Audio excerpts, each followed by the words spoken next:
Online posts show them roaming on the streets, sauntering at shopping malls, cooling off downtown, and some even riding the subway. Wild boars are easy to spot in Hong Kong. They've coexisted with residents for years, but the city has now decided it's seeing one too many of these pigs.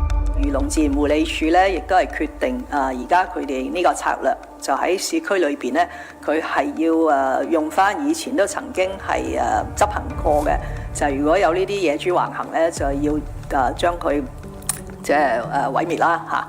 That's right. Starting last month, the authorities have begun killing wild boars that venture into the urban confines of Hong Kong. If you have wild boar riding on the subway, I think we are in a situation that was a bit out of control. Wild boar by nature are able to reproduce very quickly. Population doubling time that can reach like double population within 4 months in some situations. You can have 6, 8, up to 12 or maybe 15 babies if there's enough food supply. We prefer non-lethal management approaches to sort of managing animal issues, which includes animal population. Do we actually have an overpopulation problem, or have we got a situation where some pigs are appearing where perhaps they shouldn't? Because the humans were at fault. It also got to the point where I was uncomfortable coming out. You know, I mean, I love the animals, but it was kind of risky.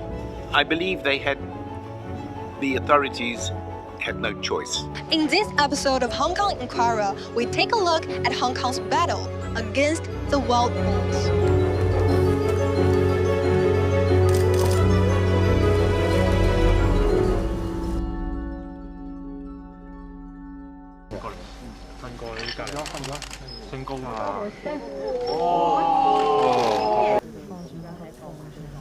That's a video of the government's first culling drive in November. Officials used bread to lure the pigs and then shot them with darts laced with anesthetic, a measure they say is humane. 7 wild boars were put down that night. It sparked anger among rights groups and a section of residents. By December, at least 60,000 veterinary students had signed up an online petition calling on the government to stop killing the boars. About 2 months back, an online video from the same location went viral that showed about 20 pigs chasing a taxi for food. They are life. Life is life. And every time I saw lots of the boars here, but they are absolutely fine. If you leave them alone, they leave you alone, and I don't really think killing is necessary. 點解又唔殺啲野狗，又唔殺啲野貓，又唔殺啲猴子，去殺啲牛咁啊？點解要殺野豬咧？佢真係會因為佢為咗佢去捕食，佢真係會危害到啲市民嘅安全啊嘛。如果佢為咗佢自己嘅生存，佢哋攻擊人類都會做得出，而家事實佢都係咁樣做啊嘛。嗱，如果你訪問緊我哋都好啦，你後邊有3隻豬，我可以保證4隻100%佢唔會主動走埋嚟你嗰度，除非你個手揸揦住個膠袋喺度。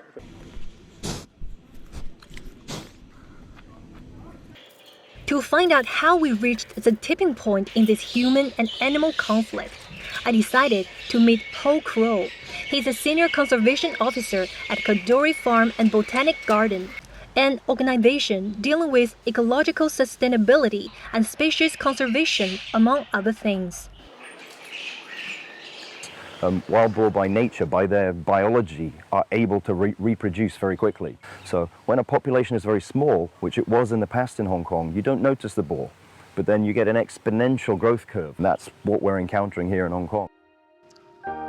Best known for its densely packed skyscrapers, Hong Kong also boasts of large tracts of subtropical mountains and country parks where the Eurasian wild pigs thrive. According to official data, there are about 1,800 to 3,300 wild pigs in Hong Kong, mostly living in country parks. Wild boar are really opportunistic, smart, intelligent animals. They've found that we have horribly managed waste that's easily accessible and there's easy food in there. But even worse still, that there are people out there that are proactively putting food out to supply and provision the boar. So the population growth is part of the driver, but human infrastructures, management of waste and human behavior putting waste out is probably one of the biggest factors that's brought them onto the streets. Online videos of wild boars in the city's urban areas have been quite popular for a while now. Incidents of pigs attacking people have also come under the spotlight. Sightings and nuisance reports involving boars rose from 225 in 2011 to a record high of 1,184 in 2019.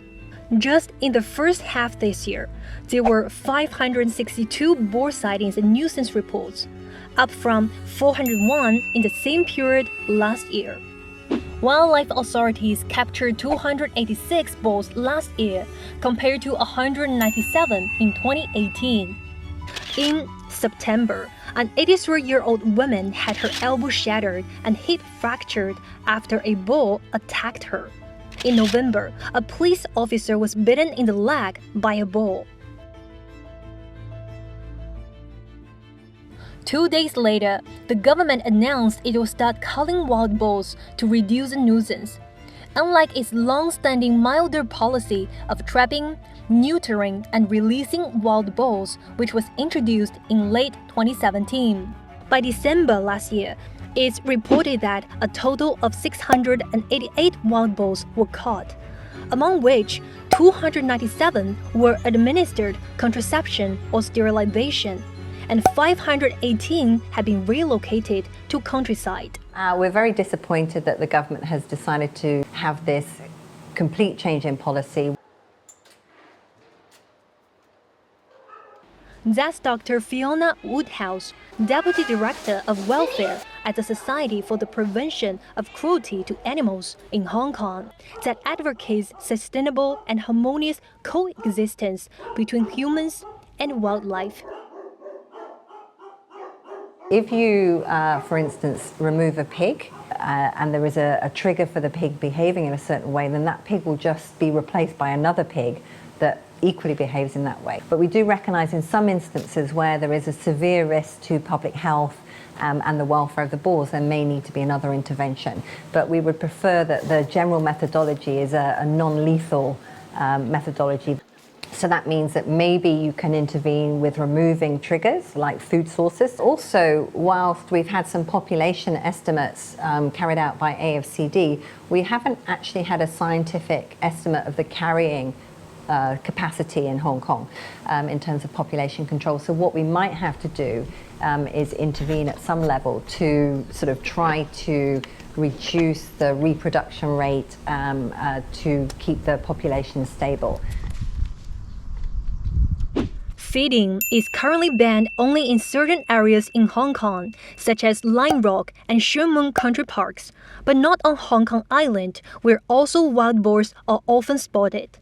The fine ranges from 200 Hong Kong dollars to 10,000 Hong Kong dollars. The government says between April 2020 and March 2021, they successfully prosecuted 31 people for feeding wild animals like bulls. The city has been mulling solutions for years now. The government once even issued licenses for wild pig hunting, but those were revoked in 2019 over concerns regarding animal welfare. The numbers are not controlled as we know naturally, so there's no natural predator other than the human. So that's why there is no real population control in the wild as would be with other species.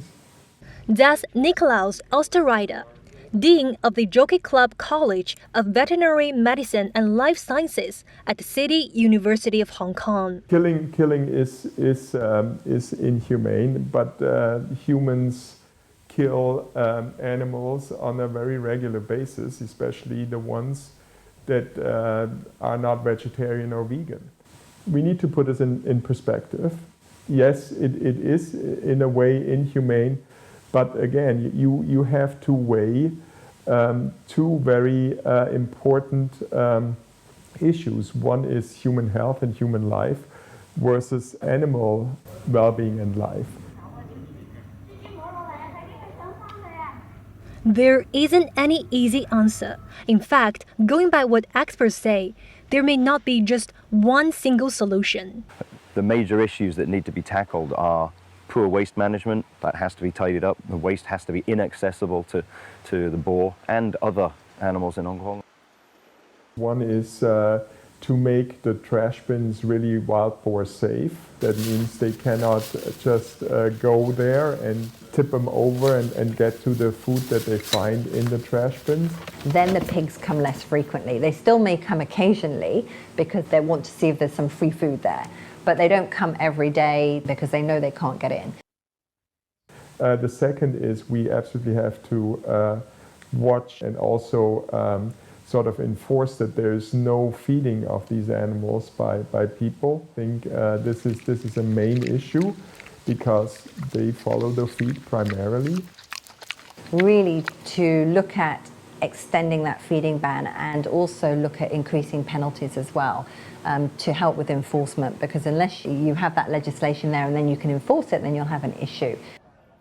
Another approach that needs to be tried and is being trialled in a lot of other countries is contraceptive treatments. Trials that were run in UK and in Sweden, and they modelled how successful the use of contraceptive treatment was, and they found that they actually had to bring in 40% contraception and 60% culling. In an email reply to Hong Kong Inquirer, the Agriculture, Fisheries and Conservation Department said at least 9 million Hong Kong dollars was spent last financial year on contraception and relocation of wild boars. There are other things that you can do that are called aversive conditioning, which sounds quite horrible, but what you do is basically you make the area where the pigs used to like to go not very nice for the pigs to go to. And so they do this overseas in some countries with other animals they have problems with, like bears in Canada. A bear comes in by accident and they will actually go out and do something to try and scare the bear away and make the bear not want to come back to that area.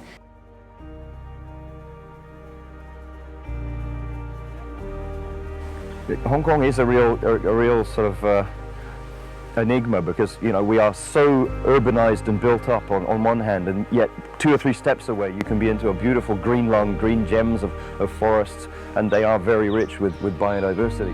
I think one of the major things that needs to happen to help us live in harmony with nature is just more and more public education to have people understand how you should react to nature, what you should be afraid of, what you shouldn't be afraid of, which things are a risk to you, which are not a risk to you, how to behave around different creatures.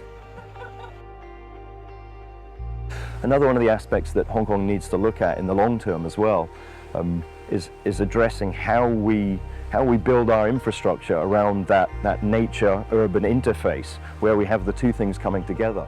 Quite often we have roadside structures, fences, railings, train tracks with fences around them that present as complete barriers to wildlife movement, but then we'll leave a gap in it. So a boar will maybe get through a fence, onto a road system, into a busy area, and then there's no easy way for it to get back. So as it gets worried and it gets panicked, starts to get nervous and fearful, then it will start to potentially become a risk to public, and it can't find a route back to nature. The government says it's exploring expanding the feeding ban and increasing penalties, besides increasing awareness. It also says 3 new designs of wildlife-resistant garbage bins have been installed across the city. How to deal with the wild boars, especially for a city like Hong Kong, where urban meets nature ever so often? Drop a comment below and let us know what you think.